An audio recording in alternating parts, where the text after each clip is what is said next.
So, Pennsylvania U.S. Senator John Fetterman, he gave an interview to CBS News recently, a couple of days ago, with Jane Pauley, and he basically opened up about his experiences with depression and how that's affected his life and things and whatnot. Obviously, we know John Fetterman had a stroke in May. Some of his depressive experiences could have, intensified due to that, as people with strokes or, studies have shown are more prone to, experiencing depression. But it's also important to note that he also disclosed that he's been privately dealing with depression for years now. So it didn't really just start with the stroke, but yeah, it's been years. Firstly, I want to really thank John Fetterman. This is an issue that really does not get as much attention, even to this day, as much as it should in mainstream culture and mainstream media, and certainly not the type of attention that it deserves. Lots of times you see people still demonizing others that are experiencing depression or other mental health issues. So yeah, I haven't really seen a politician, that really opened up in this way about their own personal experiences with depression. They might exist maybe, but I haven't really seen it. So yeah, thank you to John Fetterman for doing this and, continuing to humanize the conversation of people experiencing depression and really, ultimately, mental health issues in general. So yeah, he opened up with Jane Pauley of CBS News. He checked into Walter Reed Hospital actually in mid-February to be treated for clinical depression, and yeah, it's been a journey based on what he was telling Jane Pauley. His experiences of depression were actually intensifying within the months of November and December, right in between the period where he was elected and when he was sworn into the U.S. Senate. So yeah, for him, he said personally in this period of time, and I'm saying this period of time because I'm going to add some importance to this context later. But in this period of time, for him personally, he said it looked like him not wanting to get up out of bed, him, not really wanting to eat at all, just not really feeling motivated to do the things that he loves to do. And yeah, he was managing this and dealing with this.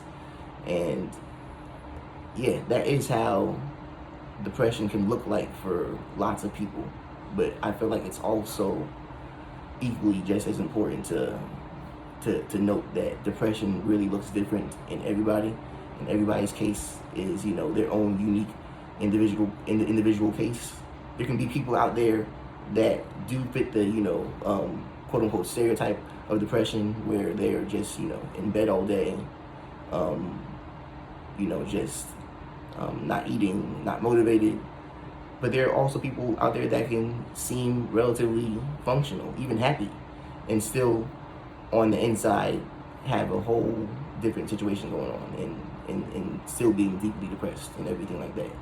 So that's important to note. Somebody could be, going to work every day, active and, just seemingly living life, one day come home and kill themselves. That happens all the time, unfortunately. And, a lot of times the people around them say like, oh my God, I never knew this person was going through this. I had no idea. They always seemed this way or that way, or happy, or, functional, or normal, or quote unquote normal, or whatnot. And yeah, I'm shocked that this happened. That happens all the time. And so yeah, it's important to know and really give attention to the fact that we should all be asking our loved ones from time to time, just, how you doing? What's going on? How are you feeling? How have you been, how have you been managing? Even if, said loved one is, seems normal, they seem fine, even happy. because we never really know what's going on inside of somebody else until we, until they tell us, and asking, just the simple gesture of asking, you never know.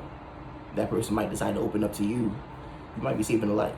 So that's really an important thing to note. Like, yeah, me personally, I've been, managing depression for years now myself. I see therapy. I have a psychiatrist. I take medication for it, and yeah, through different parts of my life, depression has manifested in different ways. Sometimes it's looked like, the cliche, in bed all the time and not wanting to eat, not really being motivated to do anything. But it's also looked like at times, me, seemingly quote unquote functional, working every day and, taking action in different ways and, just moving along, chugging along, and it might not have been, as easily noticeable for people to see if you saw me in that time. Oh, this person seems depressed. Yeah. It's not always, at the forefront of somebody that's experiencing it. So that's important to know. Yeah. It's also important to give context to the fact that, especially me as an African American man, I want to give context to the fact that there needs to be a lot more awareness within the African American community about not just about depression, but about mental health in general. There was a study a while back by the National Mental Health Association, I believe, that said that 63% of Black and African Americans actually view mental health as a sign of personal weakness. A more recent study by the CDC, I believe in 2018, said that 50% of Black or African American people within the ages of 18 to 25, actually 56 or 58%, around there, of African American people between the ages of 18 and 25, and 50% of African American people between the ages of 26 and 49 have experienced, serious mental health illnesses and have not gotten treatment for them. So, yeah, this is, also a thing that has cultural barriers as well. Within my community, and I'm sure within other communities as well. We all need to, do our part more and, just bring more awareness to this topic, and we could be saving a lot of lives that way just by talking about it more, just by being willing to have that conversation with our loved ones more. If we all do that, we'll save more lives probably than we can even know. And yeah, that's important to know. That's an important thing to keep your attention on. Even with all of the stuff going on in the world right now, keep your attention also. Keep some attention for yourself, and try to stay aware of how you're feeling, because a lot of times people might be in denial. I know for me, a lot of times I was in states of depression, but I didn't even consciously realize, because I was in denial. Like, oh no, I'm okay. Like, this is just me feeling down, whatever. I'm not. This is nothing. I'm gonna get over this with whatever, just fine.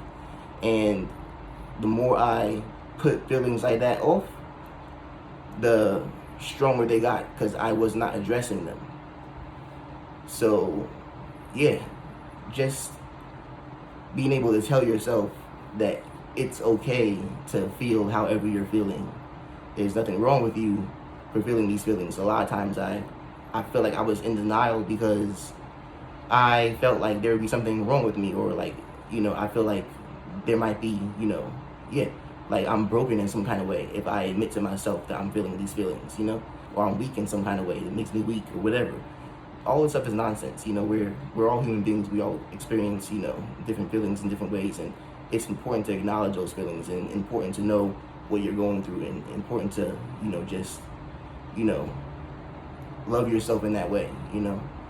The same way it's important to, also be aware of others, and always ask those questions to your loved ones.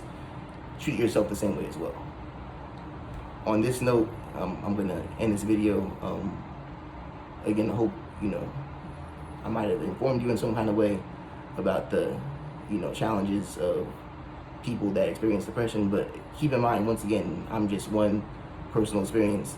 John Fetterman is just one personal experience. I believe somewhere along the lines of 21 million Americans have suffered from depression before. So there's literally millions of stories out there.